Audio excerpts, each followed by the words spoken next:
আমাদের এদেশে যে বাজেট দেওয়া হয় সেটা ছাত্রদের পর্যন্ত আসে না। তাদের যে ন্যূনতম অধিকার সেটার জন্য যখন যৌক্তিক আন্দোলন করছে সেখানে পুলিশ নির্বিচারে লাঠিচার্জ করেছে। শিক্ষক নিয়োগ প্রক্রিয়া হবে মেরিটোক্রেসির ভিত্তিতে এবং এখানে গবেষণার পর্যাপ্ত বাজেট থাকবে এবং এটা খুবই দুর্ভাগ্যের বিষয়। আমাদের বিশ্ববিদ্যালয়গুলোতে গবেষণায় বাজেট রাখা হয় 1%, 1.5%, সর্বোচ্চ 2%, কিন্তু উন্নত বিশ্বে যদি আমরা দেখি তাদের সবচেয়ে বেশি ইনসেন্টিভ দেওয়া হয় গবেষণার মধ্যে। গবেষণা 20%, 22%, 28% পর্যন্ত বরাদ্দ থাকে।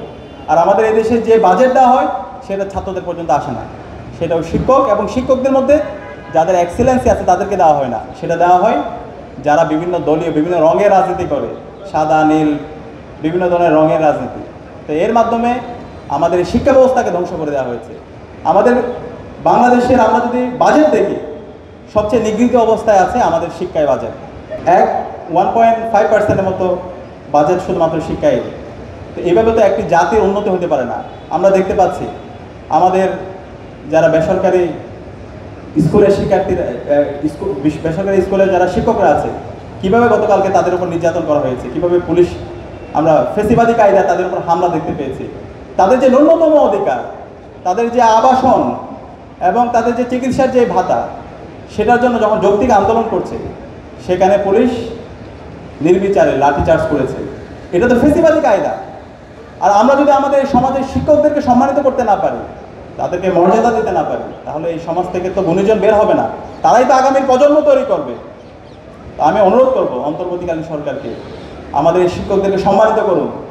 বসুন্ধরা টিস্যু অশুদ্ধতার বিরুদ্ধে এক বিন্দুও ছাড় নয়।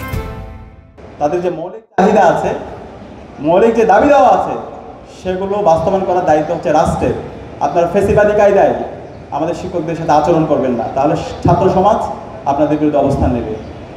আমি সবাইকে অনুরোধ করব, আমাদের এই জুলাই বিপ্লব পরবর্তী আমাদের ঐতিহাসিক সুযোগ এসেছে। সারা বিশ্বে বাংলাদেশ অনন্য নজির স্থাপন করার ঐতিহাসিক একটি সুযোগ আসছে। বাংলাদেশে আমাদের অপার সম্ভাবনা আছে। আমাদের প্রতিটি বিশ্ববিদ্যালয়তে মেধাবী শিক্ষার্থীরা পড়াশোনা করে। আমরা যদি সঠিকভাবে তাদেরকে নার্সিং করতে পারি এবং নতুন ধারার রাজনীতি যদি আমরা তৈরি করতে পারি এবং আমাদের রাষ্ট্রকে চেকস অ্যান্ড ব্যালেন্সের মধ্যে নিয়ে আসতে পারি, তাহলে আমরা আগামীর বাংলাদেশে একটি সম্ভাবনা বাংলাদেশ হিসাবে সারা বিশ্বে আমরা নেতৃত্ব দিতে পারবো। আমরা এই বাংলাদেশকে বিজিবিও কায়দাও চালাতে চাই না, তালেবানীয় কায়দাও আমরা চালাতে চাই না। বাংলাদেশটা হবে সবার। এখানে আমরা ন্যায্যতা ইনশিওর করব, সকল মানুষ তাদের অধিকার ফিরে পাবে। জুলাইয়ে আমাদের শহীদরা যে জন্য জীবন দিয়েছে, শহীদ ইকরাম, শহীদ আবু সাহেব, শহীদ ওয়াসিম, শহীদ আলী রায়হানরা, যে একটি বৈষম্যহীন ইনসাফভিত্তিক বাংলাদেশ বিনির্মাণ করার জন্য জীবন দিয়েছে, সেই বাংলাদেশ বিনির্মাণ করার জন্য আমাদের সবাইকে ঐক্যবদ্ধ থাকতে হবে।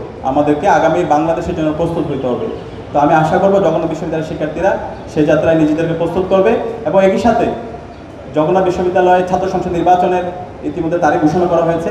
আমরা আশা করব শিক্ষার্থীরা নিজেদের মেধা, নিজেদের যোগ্যতা, নিজেদের সততা, নিজেদের দক্ষতা এর মাধ্যমে শিক্ষার্থীদের কাছে যাবে এবং সৎ, দক্ষ, আদর্শ, দেশপ্রেমিক যে প্রতিনিধিরা হবে, শিক্ষার্থী বান্ধব, ছাত্র বান্ধব কাজ যারাই করবে, শিক্ষার্থীরা তাদেরকে বেছে নেবে। এবং সে জায়গায় আমি আশা করছি ইসলামী ছাত্র শিবিরের যে প্যানেল হবে, সেই প্যানেলের যারাই থাকবে তারা সর্বজন গ্রহণযোগ্য হবে এবং সবাইকে নিয়ে কাজ করে স্বপ্নের জগন্নাথ বিশ্ববিদ্যালয় ক্যাম্পাস বিনির্মাণ করবে।